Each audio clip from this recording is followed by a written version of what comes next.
Bonjour. J'avais envie de faire cette vidéo parce que hier soir tard même, je scrollais sur les réseaux comme une humaine de base et j'ai vu la publication comme quoi Irène Grosjean était décédée des suites d'un accident de la circulation de voiture. Et ça m'a interpellée, ça m'a rappelé ce que j'avais vécu à ses côtés et à quel point de l'avoir rencontrée avait changé beaucoup de choses dans ma vie. Et j'avais envie de le partager avec vous. Donc, c'était en 2012. En 2012, je venais de créer mon entreprise et j'étais un petit peu dans le milieu de l'entrepreneuriat. Je suivais un certain Tony Robbins, pour ceux qui le connaissent. Et son homologue français, à l'époque, qui s'appelle Roger Lannoy, donnait une conférence à Genève où il présentait sa philosophie, les concepts d'une façon peut-être un petit peu plus facile que d'aller voir Monsieur Tony Robbins à l'autre bout du monde ou dans d'autres pays beaucoup plus loin. Donc je me suis inscrite, j'ai dépassé mes peurs et j'ai été voir ce monsieur sur Genève qui donnait une conférence. Et la conférence un peu à la mode à l'américaine, voilà, donc c'était super, il y avait plein de choses très intéressantes et notamment il y avait tout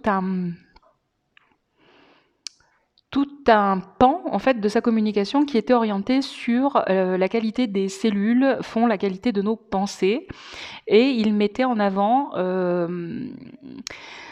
l'intérêt et l'importance de s'alimenter de façon vivante pour se sentir vivant et vibrant. Alors c'est la première fois que j'avais en 2012 quand même je rappelle.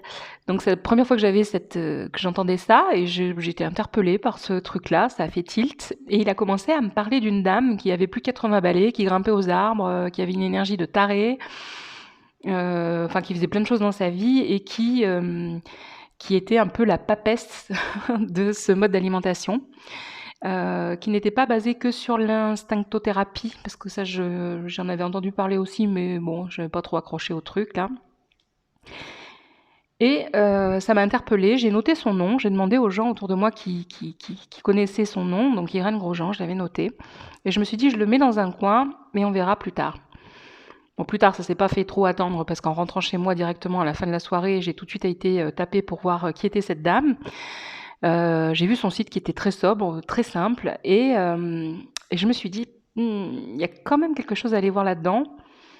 Donc, j'ai été voir sur son site, elle proposait des stages la semaine d'après, et je me suis inscrite, en fait, à ce stage immédiatement. Il faut dire qu'à l'époque, mon fils, qui était tout petit, qui avait 2 ans, avait des problèmes de santé, mais récurrents, problème sur problème, et je l'amenais chez le médecin tous les 15 jours, et il était dopé aux anti-inflammatoires et antibiotiques systématiquement. Et là, déjà à l'époque, je commençais à me poser des questions en me disant, mais c'est pas possible, il doit y avoir autre chose, il doit y avoir des solutions différentes, il doit y avoir une approche différente. Alors j'allais de temps en temps au magasin bio, j'allais poser des questions, on me parlait de probiotiques, on me parlait de certains trucs, mais en fait j'y connais rien et je comprenais pas comment ça fonctionnait tout ça. Moi j'avais pas du tout été là, moi je suis du sud-ouest, donc on mange bien, on festoie, l'alimentation c'est le plaisir. En plus j'ai toujours été addict à la bouffe, donc voilà, il y a plein de choses que je connaissais pas sur la nourriture. Et donc ça m'intéressait tout ça. Vraiment ça m'intéressait de me dire peut-être il y avait autre chose, peut-être qu'il y a d'autres solutions à apprendre. Et le moteur de tout ça était en fait la santé de mon fils. Et donc je l'appelle et je m'inscris à cette formation et je lui demande est-ce que c'est possible de rejoindre cette formation, cette immersion qui durait une semaine. Et elle me dit oui, donc je lui propose un petit peu moi dans quel état j'étais au niveau physique, mon fils, ce qu'il vivait et tout ça. Et là elle me dit une chose que je n'oublierai jamais. Elle me dit « Ne vous inquiétez pas, tout ça se réglera ».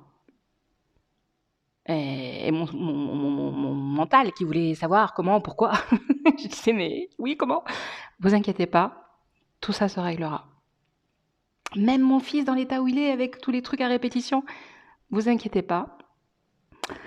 Ok, donc j'ai pris mon courage de main, j'ai pris mon billet de train, j'ai laissé mon fils à la maison avec mon mari à l'époque.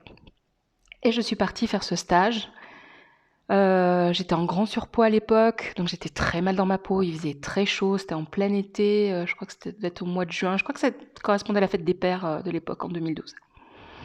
Et j'arrive là-bas, et je rencontre cette femme, d'un certain âge, je ne pensais pas si âgée d'ailleurs, Et pourtant, on m'avait dit.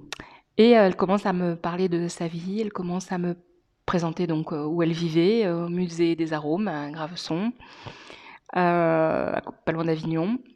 Donc moi, c'est une région que je connaissais pas, et puis j'étais dans le domaine même parce que j'avais pas de voiture, donc je louais un de ces petits chalets qu'elle avait aménagé pour les gens qui venaient faire des cures. Et donc, voilà, elle a commencé à nous présenter un peu son fonctionnement, sa philosophie, qui elle était, comment elle en est venue à la naturopathie. Elle nous a expliqué son histoire, l'histoire de son mari, ses enfants, le parcours de certains de ses enfants, qui sont, je crois qu'il y en a une ou deux, un qui est médecin, ou ses petits-enfants aussi qui ont choisi la médecine allopathique, et son rapport à tout ça, enfin bon bref. Et c'était incroyablement nourrissant. Ce qui était assez exceptionnel aussi, c'est que c'était avant tout l'écho médiatique et toute la publicité qui s'est fait derrière. Donc dans ce stage, on a été, parce qu'il y avait eu un désistement je crois, et du coup on s'est retrouvés à 4.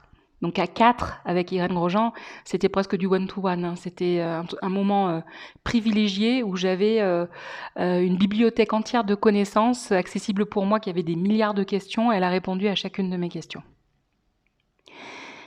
Et puis elle nous a montré, donc il y avait une partie théorique le matin, un peu plus théorique, et puis il y avait une partie pratique l'après-midi où elle nous montrait avec ses ustensiles, avec comment elle pratiquait, comment elle faisait de la cuisine, comment elle donnait envie aux gens qui étaient dans un autre système alimentaire de rejoindre progressivement l'alimentation vivante et crue, mais par le plaisir, par l'envie, par le goût. C'est sûr que si elle m'avait donné à brouter une carotte, je pense que voilà, ça l'aurait moins fait. Mais là, c'était appétissant, hein. Il y avait des trucs super sympas, plein de recettes. Bon, aujourd'hui, c'est très très répandu, mais à l'époque, c'était très très peu dévoilé sur les réseaux, sauf peut-être outre-Atlantique. Au Canada, c'était déjà bien développé. Mais en France, on n'entendait pas trop parler. Et Thierry Casasnovas commençait tout juste à faire parler de lui également. Et donc j'ai noté, parce que je voudrais vous partager des petites anecdotes croustillantes qu'on a échangées ensemble. Notamment, un jour, elle avait eu besoin de faire un soin pour ses dents. Et en fait, quand elle a demandé à la Sécu qu'on lui refasse une carte de Sécu, parce qu'elle s'en était jamais servie depuis plus de 50 ans, la Sécu lui a dit, bah écoutez, il n'y a que les gens morts. Les gens sont considérés comme morts quand ils n'ont pas utilisé leur carte de Sécu après 40 ans.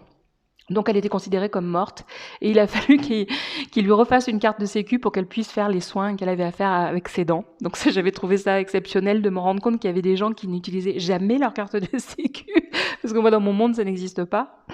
Surtout que ma maman était secrétaire médicale, donc le domaine médical, je le connais quand même pas mal. Donc c'était un truc hallucinant. Et ah oui, une autre anecdote aussi qui était terrible aussi, c'est que devant chez elle, il y avait une grande table en pierre où on mangeait tous, et puis il y avait des bancs aussi, et en pierre. Enfin, je croyais que c'était en pierre. Donc moi, je m'assois au milieu du banc avec mon bon surpoids, voilà. Et en fait, qu'est-ce que j'entends d'un seul coup? Badabam, le fameux banc en pierre qui n'était pas de la pierre s'écroule sous mon poids plume, et je me retrouve le cul par terre. C'était la première journée où j'arrivais, je lui pétais déjà son matériel. Et là, j'étais confuse, vous imaginez, humiliation, plus, je suis qu'une merde, enfin machin. Et là, elle me dit non, mais vous inquiétez pas, on va réparer ça. Elle a demandé à quelqu'un qui l'aidait un petit peu dans l'entretien de réparer le truc, et il a été réparé. Mais bien sûr, après, elle m'a donné une chaise un petit peu plus confortable.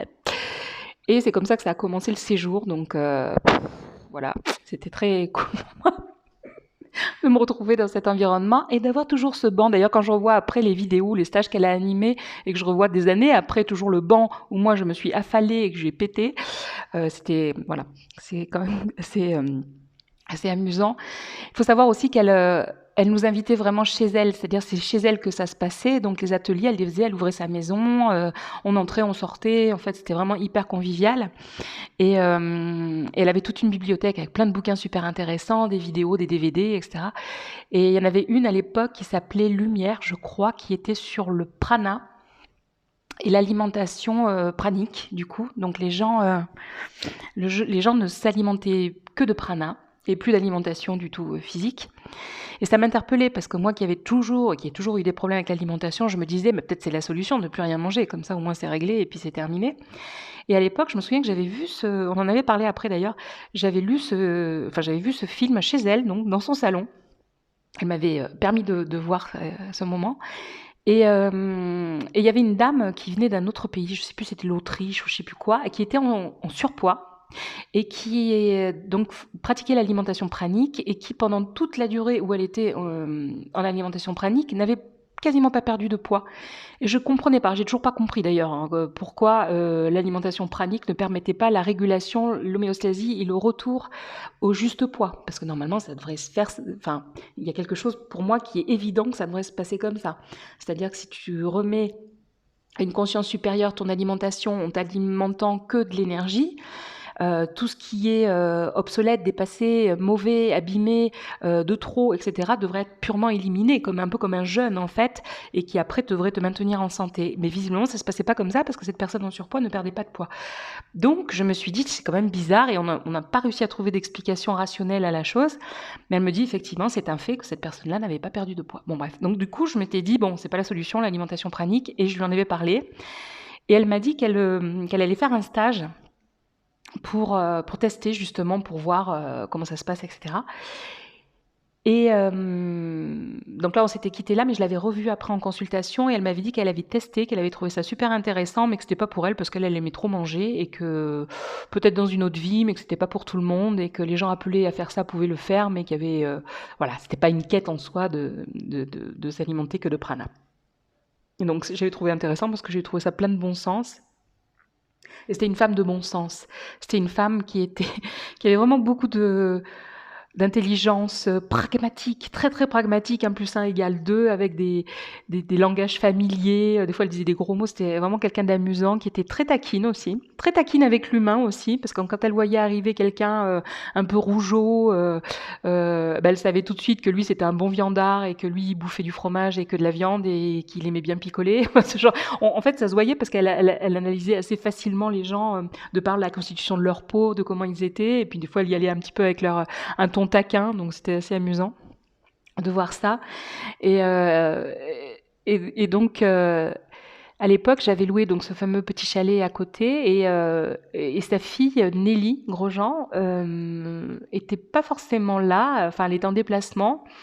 Et un jour, que nous étions tous comme ça autour d'une table, elle est venue à notre table et elle était dans un état de colère assez dévastateur, en s'adressant à je ne sais plus quelle personne du stage, parce qu'on n'était pas nombreux du coup, et en disant qu'elle n'était pas d'accord parce que les travaux allaient commencer et que certains étaient installés dans son terrain de camping et que c'était problématique. Enfin, elle a pesté, elle a gueulé, tout ça. Donc la première rencontre que j'ai eue avec Nelly n'était pas...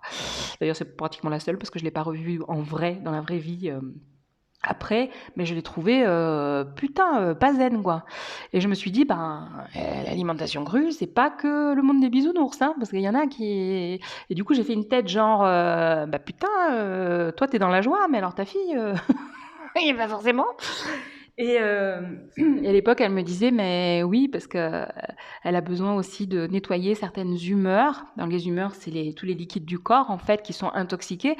Et quand ces humeurs sont intoxiquées, tu peux être dans un état émotionnel qui n'est pas super glop. Et du coup, il faut purger, il faut nettoyer toutes ces humeurs pour aller vers le mieux. Enfin, elle nous a expliqué ça en cas concret avec cette expérience-là. Et je me suis dit, voilà, de toute façon, on reste des humains et que même si on est la fille de Irène Grosjean, on a aussi des choses on a aussi des mouvements émotionnels, on a aussi des choses à régler, on est humain, puis ça fait partie de notre humanité. Donc ça m'avait aussi interpellée. Et il y avait une autre chose aussi qui était super intéressante, c'est que, c'était une femme qui débordait d'énergie, qui avait une énergie de fou en permanence. Et je me souviens, donc elle faisait à manger, elle rangeait, etc. Même si on filait un coup de main, c'est quand même elle qui faisait tout le gros du travail. Quand elle avait fini, elle allait dans sa jardin, elle faisait quelque chose, elle revenait. Enfin, elle était toujours en activité. En ça, elle me fait penser vraiment à mon ex-belle-mère, qui est un peu le même acabit. Et après le repas, donc moi j'étais au bout de ma vie, en surpoids, tu vois, et puis en plus en pleine détox plus ou moins, donc j'avais le cerveau en vrac, enfin bon bref. Et après le repas, donc j'étais sur sa chaise longue, à l'ombre de l'arbre qui est devant chez elle, et elle me disait, Mais Carole, reposez-vous, prenez le temps de vous reposer. Alors déjà, j'en branle pas une. Hein. Donc elle a été dans l'acceptation et dans le allez-y, c'est votre moment à vous, vous devez vous reposer. De toute façon, votre corps dans l'état où il est, il ne peut que avoir besoin de prendre le temps de se reposer. Et donc elle se mettait quelques instants à côté de moi sur la chaise longue, et puis d'un seul coup elle pensait à un truc, elle me fait ah j'ai oublié de faire ça, et hop, et puis elle repartait pour faire ce qu'elle avait à faire, en fait une vraie pile électrique en fait, parce qu'elle n'arrêtait jamais.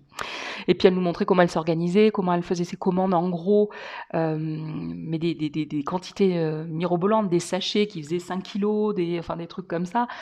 Et je me dis mon Dieu ça existe ça parce que moi j'étais alimentation traditionnelle, hein, donc la viande, le fromage, les pâtes, le machin, le truc. Et puis là, c'était vraiment un autre espace. Puis il y avait rien qui était cuit. Il y avait rien qui était... Donc il n'y avait pas de cuisine, il n'y avait pas de four, il n'y avait pas ce genre de choses. Il y avait un blender, il y avait un extracteur de jus, il y avait un déshydrateur, il y avait un congélateur.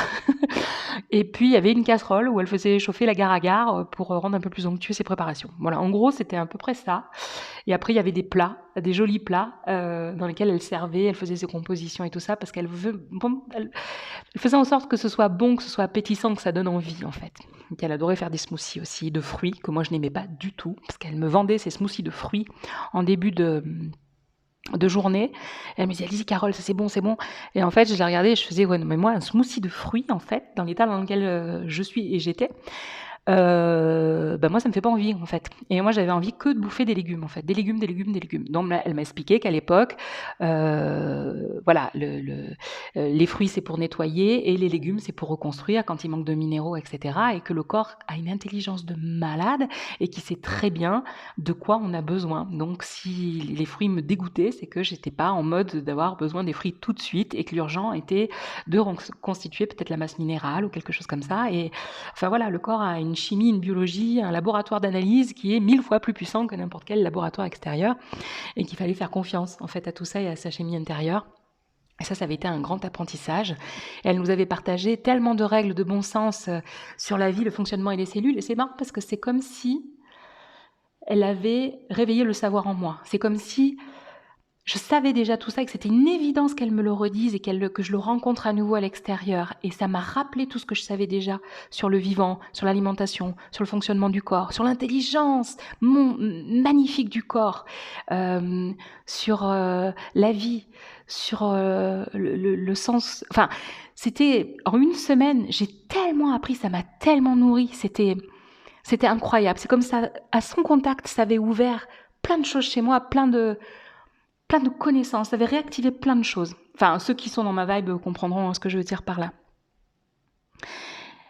Et elle m'avait dit deux choses que j'avais notées, parce qu'à l'époque, je buvais ses paroles, donc j'avais noté plein de choses. Elle m'avait dit, Carole, la vie est simple.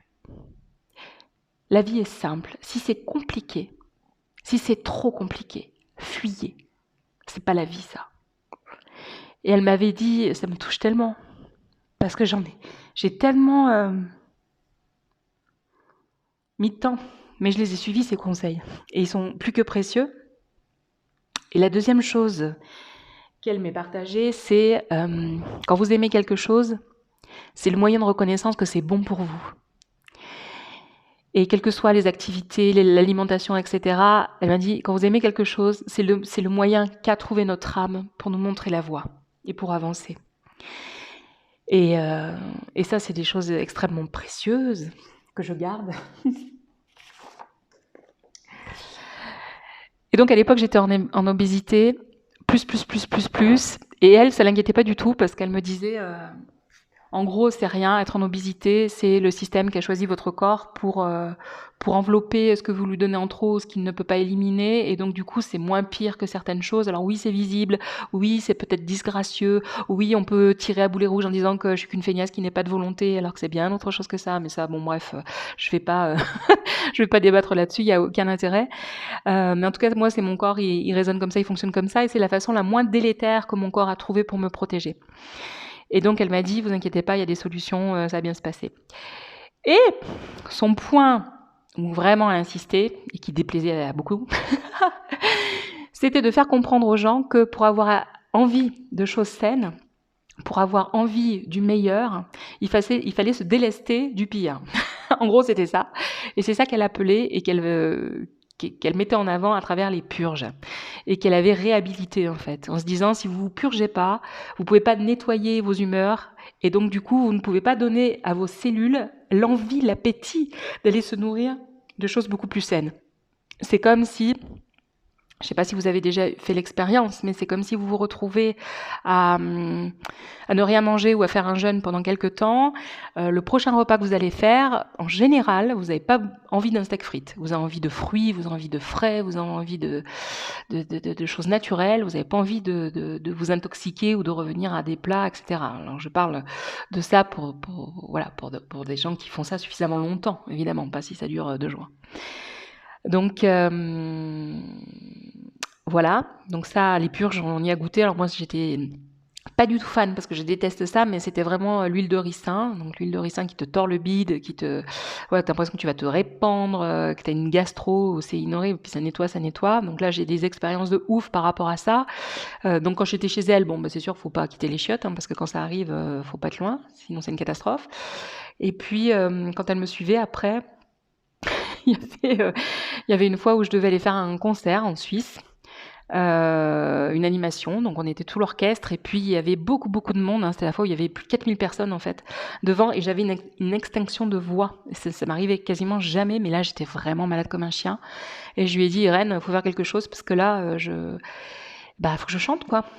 Et elle me dit, la seule façon, si vous voulez vous remettre sur voie, c'est de purger. Et je lui dis, oui, mais le jour même, moi, je peux pas purger parce que je vais être sur scène, je vais avoir 4000 personnes en face de moi, il va y avoir les musiciens, en plus les toilettes, ils vont être à l'autre bout carrément de la place. Donc le temps que j'y aille, ça va être suivi la ligne jaune, comme dirait Coluche, ça va être une catastrophe. Donc non, je peux pas me purger, je peux me purger la veille, mais pas le jour même, quoi, ce serait pas possible. Et elle me dit, oui, je comprends, mais il faudrait le faire au moins le lendemain. Bon, alors le jour même, j'ai pas pu me purger, donc ça a calmé la fièvre, ça a calmé plein de choses, mais j'étais quand même très très enrouée, j'avais vraiment la voix complètement bloquée, ce qui fait que j'ai passé vraiment l'expérience la pire, je crois, de ma vie, c'est-à-dire pour une chanteuse de pas arriver à pousser une note et d'essayer de tout contourner pour essayer de sauver les meubles, surtout qu'à l'époque, c'était du chant d'animation, donc c'était I Will Survive, c'était Gimme Gimme, c'était des chansons qui envoient un peu du pâté parce qu'on fait danser les gens, quoi. Et donc j'arrivais pas à pousser la note et je me souviens même que j'étais en train donc de faire comme je pouvais. J'essayais, un peu comme les chanteurs qui sont à faune, de faire chanter les gens. Enfin, j'essayais de contourner les choses et il y a un mec qui s'est posté devant moi qui était bourré comme un coin parce qu'ils étaient tous bourrés à la fin de la soirée et qui vient en me faisant comprendre que ce serait quand même bien que je prenne des cours de chant parce que là j'ai pas une voix qui portait trop. Donc là, je pense que j'étais au bout de ma vie. Je crois qu'au niveau humiliation, là, c'est pareil, plus. D'ailleurs, je crois que mon conjoint à l'époque a failli sortir de la batterie pour l'étaler. Donc j'ai dit, ce n'est pas utile, il est bourré. Et voilà, donc c'était un moment mais qui était terrible à vivre. Franchement, c'était horrible. Et j'avais un autre concert, donc dans la semaine, en fin de semaine, je crois. Et donc j'ai continué en fait les purges, etc. Donc j'ai purgé, donc j'ai passé ma vie aux chiottes. Enfin bon, c'est un truc terrible, mais j'y reviendrai. Moi, je trouve pas que ce soit forcément la panacée. En tout cas, pour moi, c'était pas la panacée ce truc-là.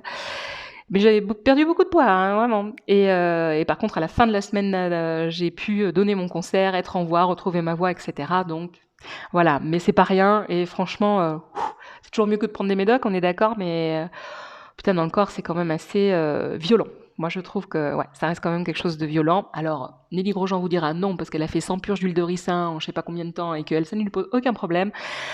Pour moi, dans mon humanité, je vous assure que c'est violent et c'est pas du tout agréable, mais je pense qu'en cas de nécessité, ça peut peut-être sauver. Voilà, quand c'est vraiment hyper urgent, il faut le faire. Enfin, chacun voit comme il veut. Donc voilà, ce que j'ai adoré aussi, c'est tout ce qu'elle nous a raconté de par ses expériences, tous les gens qu'elle a aidés, qu'elle a sauvés de par son accompagnement. J'ai aimé aussi qu'elle ne se mette pas à dos non plus la médecine allopathique, en faisant comprendre que parfois il y avait besoin des deux, et qu'être trop exclusif, parfois non, parce qu'il y avait besoin en cas de, souvent dans le service oncologique, où il fallait vraiment les soins, voilà, et puis aussi qu'elle puisse faire renaître la vie et voilà, en fait, ce qu'on appelle aujourd'hui la médecine intégrative, qui allie les deux, mais pas l'une qui est forcément contre l'autre, parce que parfois on a besoin vraiment de béquilles chimiques et on peut pas faire autrement.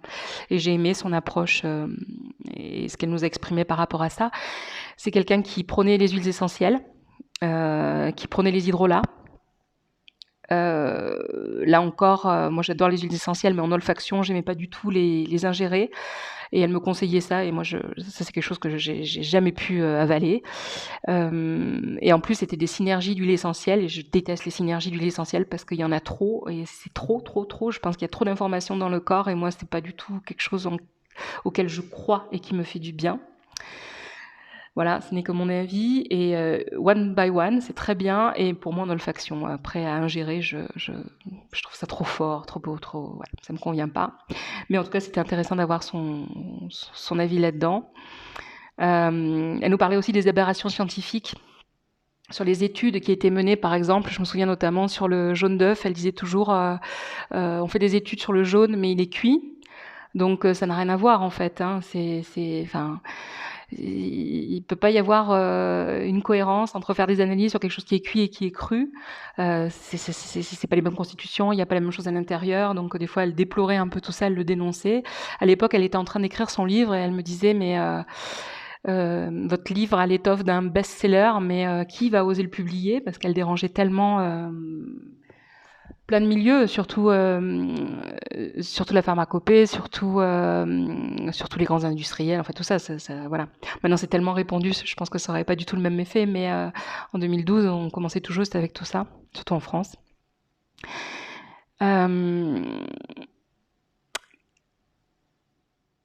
Ah oui, il y avait aussi le café. Je me souviens, elle me disait, est-ce que vous buvez des cafés? Je dis, non, pas trop.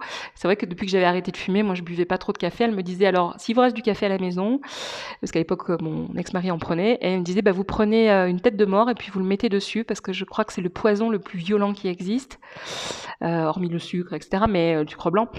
Mais elle me dit, ça c'est vraiment, c'est le pire des choses. J'ai dit, mais pourquoi le café? C'est bon le café? Elle me dit, non, parce que c'est un excitant qui vient vider votre système glandulaire. Alors, et après elle m'a expliqué ça, elle a développé, donc je disais, pourquoi? Et donc elle prenait cette analogie qu'elle a repris, parce que vous la voyez dans ses vidéos, elle en parle aussi, j'ai vu qu'elle reprenait ça, évidemment. C'était, vous voulez faire repartir un cheval qui est épuisé, soit vous lui donnez à manger, vous le laissez se reposer, vous prenez du temps, vous le donnez à boire, etc. Il attend de passer une nuit et après il peut repartir. Soit si vous voulez qu'il repart immédiatement, en fait vous le fouettez, vous lui donnez un gros coup de cravache, et sous le coup de la douleur, en fait sous le coup de l'excitation, en fait de la douleur, il va repartir automatiquement. Il va faire fi de sa fatigue. Et elle me disait, le café, c'est ça, en fait. C'est-à-dire qu'il y a des gens qui sont perpétuellement épuisés, fatigués, parce qu'ils vont au bout de leur système. Et je me rends compte que je suis vraiment gros plan. Désolée.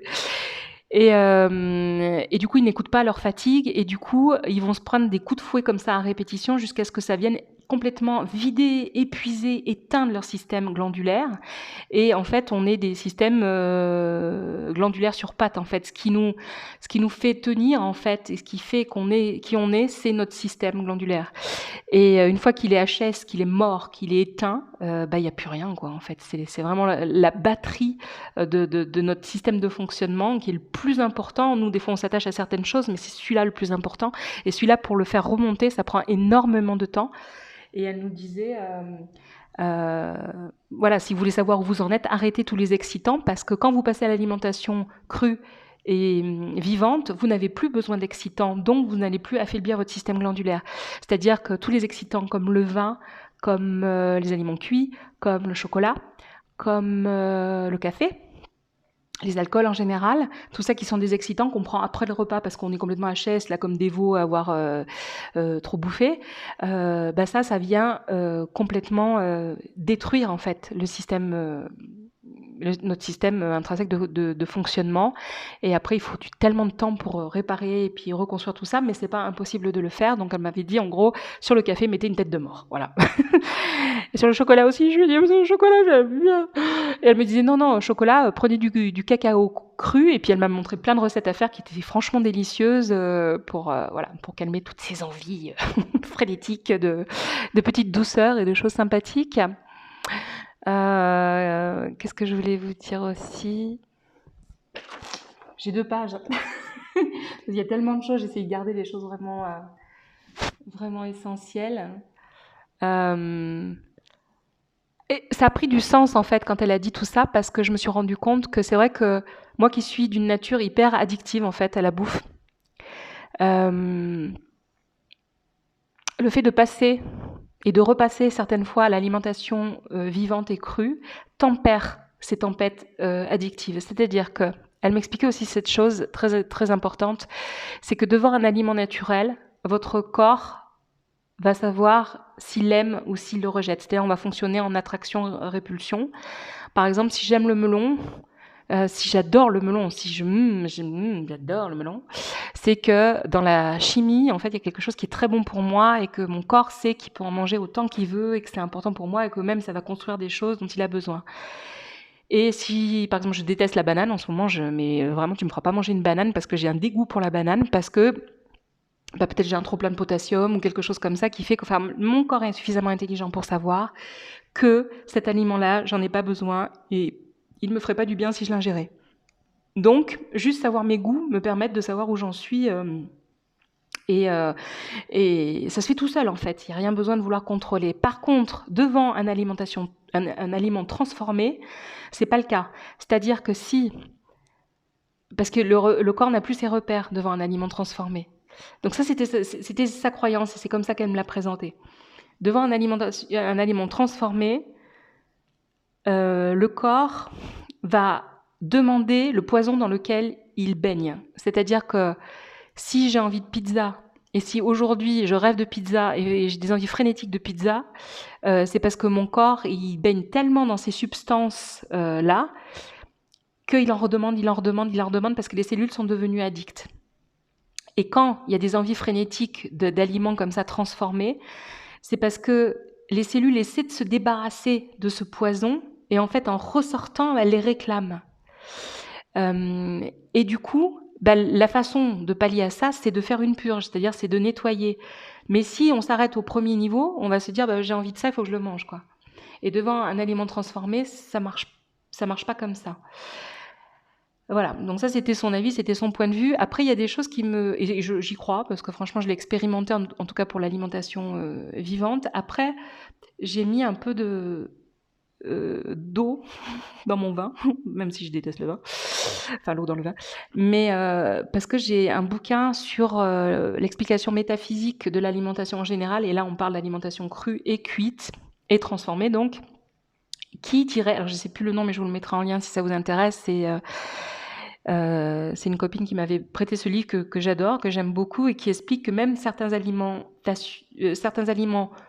transformés peuvent avoir une signification métaphysique. C'est-à-dire que ça peut vouloir dire, si j'ai envie de pizza par exemple, ça peut vouloir dire aussi quelque chose au niveau métaphysique, et ne pas y aller, ne pas vouloir en prendre, peut aussi... Parce que si on veut un aliment, c'est parce qu'on a un rééquilibrage à faire au niveau métaphysique, et que le prendre et en prendre conscience du pourquoi, le comment je veux cet aliment-là peut guérir ses addictions ou voilà.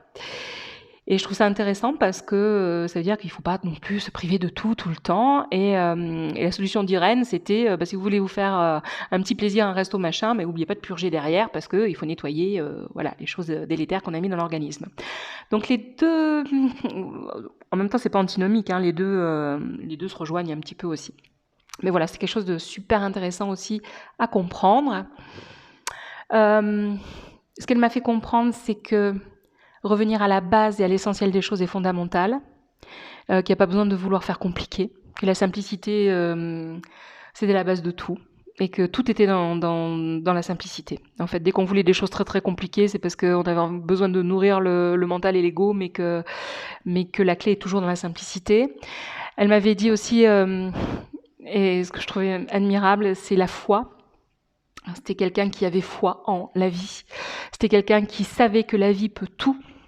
Parce que le temps que la vie est là, elle va tout de suite aller et retourner et vouloir solutionner et vouloir repartir dans l'équilibre.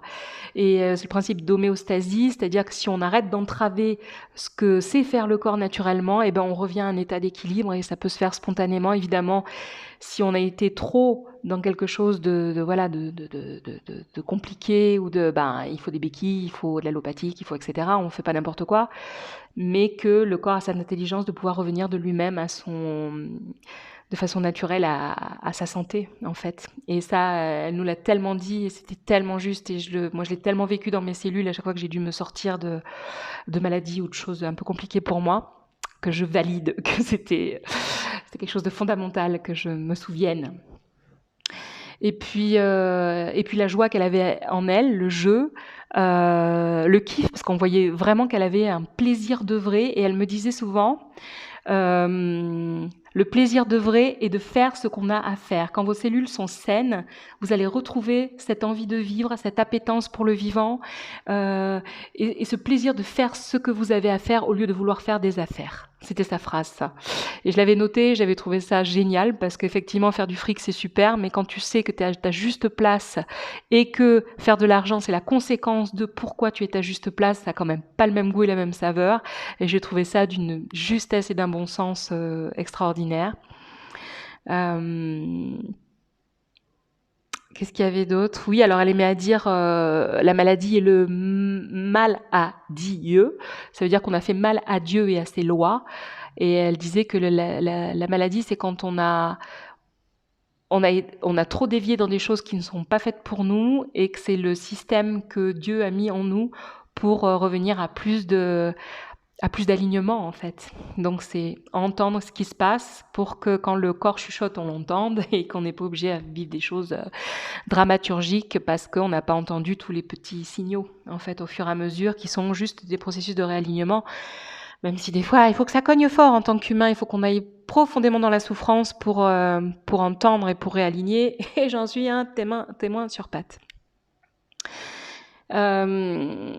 Cette façon de s'alimenter, je l'ai testée pendant 3 semaines quand je suis rentrée chez moi, parce que j'ai mis tout le monde au cru. Moi, j'ai assez noir ou blanc. Donc, j'ai mis tout le monde au cru direct. J'ai perdu 17 kilos dans l'été. Ça a été très, très, très rapide. Alors moi, ce qui me saoulait, c'était les purges, et c'était le côté social. Parce que, voilà, fallait toujours expliquer, etc. Puis à l'époque, j'étais très fervente. Ouais. Et mon conjoint aussi, il avait perdu du poids. Et puis nous, voilà, on avait tout compris. On ramenait notre science, on voulait persuader tout le monde, etc. Et puis finalement, dès qu'on a eu l'occasion de rebouffer un repas de famille, on a claqué le fromage local, le bon gâteau au chocolat, et ben on s'est vautré, on a tout bouffé. Enfin bon, puis après on a reparti dans des débordements, etc. Par contre, pour mon petit chéri fiston, qui à l'époque, à 2 ans, ne pouvait pas ouvrir lui-même les placards et le frigo, eh bien, ça m'a permis de l'aider à gérer tous les problèmes qu'il avait de bronchiolite, d'otite, à répétition, de choses comme ça, puisque j'avais tout arrêté, le gluten, le lactose, tous les produits laitiers, voilà, donc je lui faisais des petits gâteaux avec des dattes, des machins, des noix, des oléagineux, des fruits, des machins, et puis lui il se régalait, et puis il mangeait, parce que les enfants, ça se pose pas de questions, ça mange tout. Et effectivement, il était plus malade. Je l'ai plus ramené chez le médecin, donc il n'a plus d'antibiotiques, il n'a plus de ça, etc., etc. Si bien que, au bout de plusieurs années, quand j'ai eu besoin de retourner chez le médecin et qu'il a vu que le carnet de santé était vide, alors que quand il était petit, il était plein. Le même médecin, d'ailleurs, qui m'a demandé si il était bien le médecin traitant. J'ai dit oui, je vous confirme, vous êtes le médecin traitant. Il m'a dit mais pourquoi je l'ai jamais vu cet enfant? Je fais parce qu'il va bien. Voilà. Et j'avais quand même une part de moi qui était... parce que c'est dur quand on passe à ça, c'est tellement un changement de paradigme, et puis on ne sait pas, on n'a pas eu l'habitude et tout ça, il y a beaucoup de doutes, on se dit est-ce qu'on fait bien pour son enfant, est-ce que c'est les bonnes solutions, et puis au résultat, je voyais quand même qu'il était en meilleure santé, qu'il allait bien, et que j'avais plus de médicaments à lui donner, quoi. Et que pendant des années, et même encore aujourd'hui, quand il a besoin de se soigner parce qu'il fait une crise de nettoyage ou de choses comme ça, moi c'est moins facile aujourd'hui parce que maintenant il sait où est le placard et il se gère comme il veut, et voilà. Mais il sait très bien que quand il est pas bien, quand il est malade, et cetera, et ben, c'est, jeûne et puis alimentation vivant, alimentation frais, des fruits, de l'eau et en général, en quelques jours, ça passe sans qu'il ait besoin de prendre trop de médication. Alors après, ça arrive qu'il en prenne aussi pour certaines choses, mais on essaie de limiter et de faire en sorte qu'il sache par lui-même revenir à, voilà, à quelque chose de plus sain et de plus vivant quand il en a besoin. Donc voilà, et c'est comme ça aussi moi que je me suis sortie de, voilà, de maladies très compliquées où on m'avait dit que je serais sous médoc à vie et que voilà, de par le jeûne intermittent, de par ce que j'ai mis en place, de par la restructure et l'organisation que j'ai mis en place. Je pense notamment au diabète de type 2, mais je n'ai pas envie de développer ça ici de toute façon. Mais voilà, je pense qu'il y a des principes, les bases fondamentales, je les ai appliquées et ça m'a aidé à me sortir seule avec la médecine allopathique pendant un certain temps et après seule puisque j'avais plus besoin de la béquille et c'était super intéressant de le vivre ainsi. Donc après moi je me suis jamais posée en experte, hein, j'ai pas voulu creuser dans la naturopathie, mais je me souviens par exemple d'une fois que j'avais eu une petite élève à moi qui était anorexique, qui était pas bien dans sa peau, qui arrivait pas à manger, qui refusait tout ce qu'on lui donnait parce qu'elle était dans une famille où on mangeait beaucoup, où c'était très lourd, c'est très très riche, etc. Et elle était vraiment pas dans ce mood-là et ça la dégoûtait, etc. Et un jour, je lui ai dit, écoute, au lieu de rien manger, peut-être que ton corps, il a juste besoin de manger autre chose que ce qu'on te propose. Essaye ça. Et je lui avais donné les vidéos, etc. Et elle avait adoré. Elle avait commencé à manger des fruits, des légumes, etc. Elle avait trouvé ça léger. Elle avait trouvé ça que c'était hyper adapté pour elle. Et puis, je pense que ça l'a aidé à une période de sa vie à se sortir de ces mécanismes-là. Et je pense que oui, ça peut être en tout cas une voie. Alors, pour revenir sur le côté addictif, c'est que comme le corps, il sait, parce qu'il reconnaît les aliments, comme ils sont naturels, il sait s'arrêter. C'est con, mais c'est comme ça. C'est-à-dire que sa biochimie interne, comme elle sait analyser, toc toc, c'est un aliment naturel, papa, donc il sait quand il va arriver à saturation et quand il peut s'arrêter. Il n'a pas la même intelligence quand les aliments sont transformés. Hein. C'est-à-dire quand c'est une plaquette de chocolat, tu as envie de te la finir et te la bouffer. Quand c'est une pizza, tu vas te la finir. Quand c'est un steak frites, quand c'est des boîtes de gâteaux, des machins, là, il n'a pas le truc. Hein. Donc du coup, il va tout bouffer. Et comme moi, j'ai du mal à m'arrêter, etc., et ben, dès que je reviens dans l'alimentation qui est beaucoup plus naturelle, sans parler forcément qu'elle soit crue d'ailleurs, hein, l'alimentation naturelle en général, mon corps a les informations, donc il va savoir s'arrêter, être rassasié, être... voilà. Et donc ça, moi, ça m'a beaucoup aidé à un moment donné de ma vie de me dire je vais arrêter d'acheter des trucs trafiqués, industriels, etc. Je vais revenir à des choses très, très, très simples, saines, naturelles. Et comme ça, mon corps reprend les manettes. Et en fait, quand je lui laisse les manettes, il sait faire, parce qu'il n'est pas con. Mais il ne faut pas que je lui donne de la merde, parce que sinon, il ne sait pas gérer, ce qui est normal. La chose qu'elle expliquait aussi, que j'ai trouvé aussi très très intéressante, c'est qu'elle disait c'est bien beau de vouloir maigrir, machin, se libérer, etc. Mais si votre système d'élimination il est pourri, caca, toute la merde qui est à l'intérieur, elle peut pas sortir. Et donc la première chose, c'était si vous voulez faire sortir ce qui est à l'intérieur, faut ouvrir tous les canaux d'évacuation.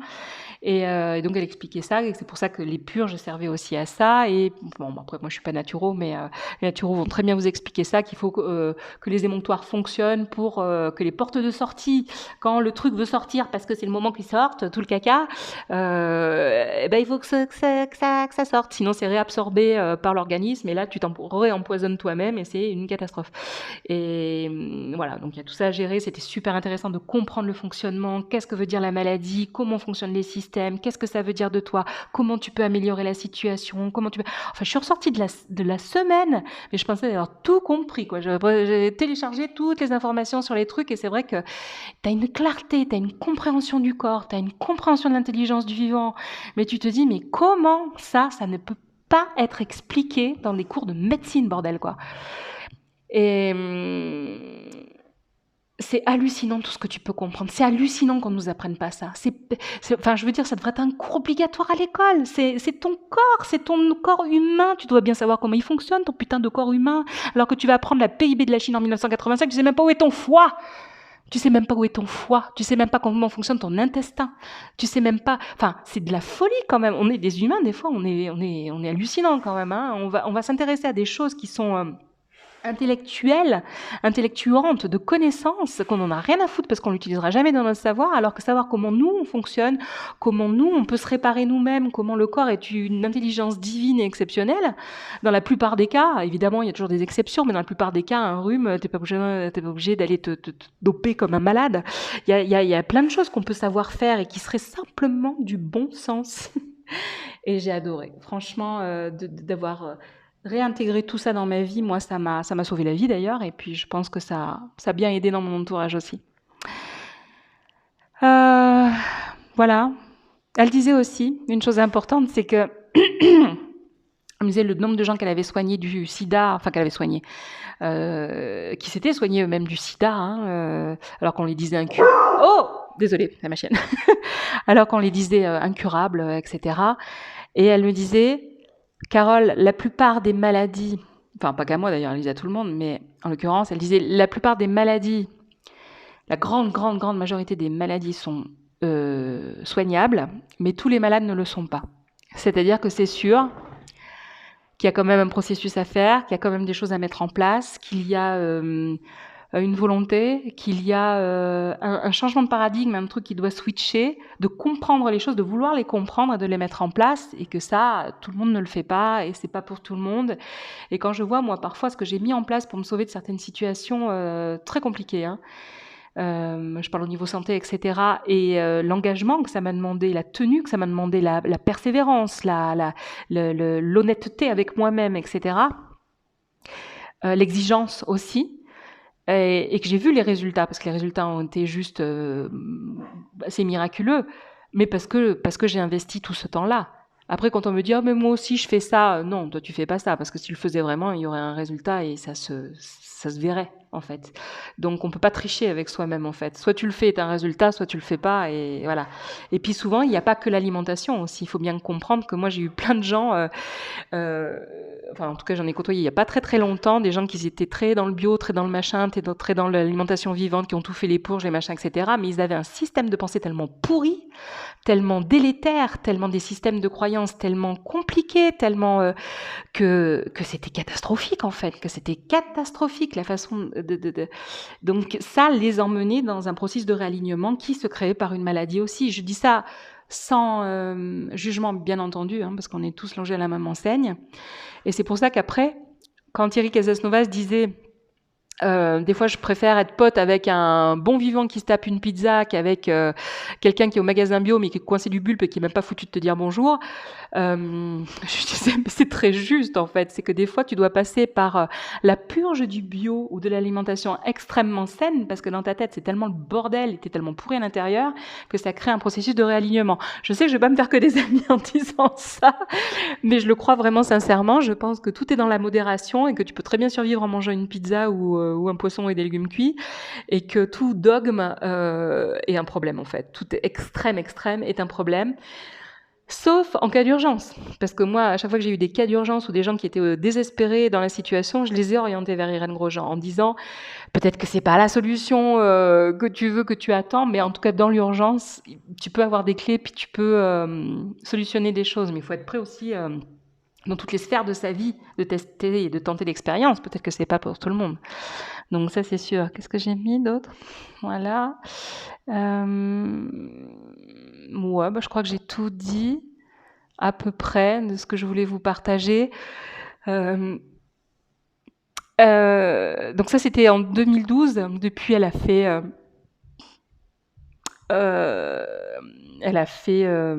plein d'interviews. Elle a été très développée sur les réseaux. J'ai fait plusieurs consultations avec elle. J'ai toujours eu beaucoup de mal à me mettre à fond dans les principes qu'elle me donnait, parce que pour moi, émotionnellement, je ne tenais pas, je ne suivais pas. Il aurait fallu que je commence par les purges pour pouvoir y accéder. C'était trop compliqué pour moi.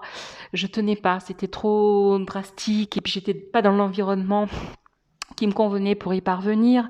C'était très complexe. Et ça m'a aidé après de faire une cure avec Thierry Casasnovas, qui était qui est tout aussi, je broute, mais qui était peut-être moins extrémiste sur certaines choses, qui était plus étape par étape. On peut commencer par les légumes, on peut commencer par les légumes cuits, on peut commencer encore à manger certaines choses, c'est bon, quoi. Enfin, du moment que ce soit naturel et non trafiqué, c'est forcément meilleur pour le corps que toutes les merdes qu'on peut acheter au supermarché du coin. Et en fait, c'est là-dessus, moi, que j'ai gardé un équilibre, c'est-à-dire que quand vraiment ça va pas, je passe tout de suite au cru et je m'alimente de choses saines. Et quand mon système émotionnel part en cacahuète aussi, que j'ai envie de bouffer comme en ce moment où je bouffe, c'est affreux, j'ai repris 10 kilos, c'est une catastrophe là. En ce moment, c'est l'été, je reste chez moi, je bouge pas, il fait trop chaud. Ah là là, j'ai eu plein de choses à mettre en place qui m'ont stressée. Donc bref, j'ai rebouffé comme un chancre et du coup, je me suis bien repris, je pense, une bonne dizaine de kilos dans les dents là. Et du coup, de repartir sur l'alimentation saine et tout ça, ça calme en fait ces envies, ces fringales, ces impulsions de manger n'importe quoi, tout et n'importe quoi. Et puis, le jeûne intermittent, qui pour moi était une panacée pour gérer la glycémie. Et puis, revenir à l'alimentation saine. De toute façon, il n'y a pas de raccourci, il n'y a pas de miracle. Le corps est fait pour ce qui est naturellement présent, ou presque, dans la nature. Dès qu'on va lui donner à bouffer des choses qui ont été fabriquées par l'homme, avec une chimie qu'il ne reconnaît pas, ça va se stocker, ça va se coincer. Et puis, si vous n'êtes pas gras et gros parce que votre système vous protège de cette façon, vous allez être comme ça, mais vous allez être chauve, dégarni, avec plein de problèmes d'arthrite, de machin, de trucs. Donc on a tous notre système de compensation. Ou alors des maladies, mais qui sont beaucoup plus graves. Donc finalement, soyez contents d'être gros parce que c'est le moins pire, je dirais. C'est comme ça que je me suis rassurée, parce qu'en gros, ce qu'elle m'a fait comprendre quand elle avait testé mon niveau de vitalité, elle était surprise, elle me disait mais franchement c'est pas si mal quoi. Et je lui dis mon corps est intelligent, vous voyez Irène, mon corps est intelligent. Elle me disait oui parce que il y a encore un bon système malgré que j'étais vraiment en forte obésité. Je pense que j'ai vraiment quand même un tempérament assez costaud. Et chose aussi pour les gens, je sais pas, qui n'ont peut-être jamais eu de consultation avec elle fonctionnait en radiesthésie, c'est-à-dire qu'elle utilisait son pendule pour te donner ta feuille en fait et te dire qu'est-ce que tu devais manger, qu'est-ce que tu devais pas manger, quel type d'alimentation, quel type de complément alimentaire, quel type, etc. Elle utilisait son pendule. Donc ça, je le dis pour les purs cartésiens. Voilà, la radiesthésie, ça existe depuis longtemps, utilisée par des gens qui sont des gens très très très pointus dans leur domaine de compétences. Voilà, juste petit clin d'œil à la chose. Voilà, et c'est vrai que ça a été une belle expérience. En tout cas, moi, je regrette vraiment pas d'avoir vécu tout ça, même si j'ai pas tout réussi à suivre, parce que voilà, le côté un peu extrémiste, même si des fois je peux être hyper extrémiste, et c'était pas toujours simple. Mais il y a du bon, il y a vraiment beaucoup de bon à prendre, et c'est sa phrase qu'elle aimait à chaque fois qu'on se quittait, qu'on avait un Skype comme ça, là, pour les quelques consultations que j'avais fait avec elle. Et à la fin, elle me disait tout de bon, Carole. Et c'est là-dessus que je vais vous quitter. Et je suis très émue et je remercie vraiment cette femme et la vie de l'avoir mis sur mon chemin. Et je te souhaite un bon voyage. Ciao.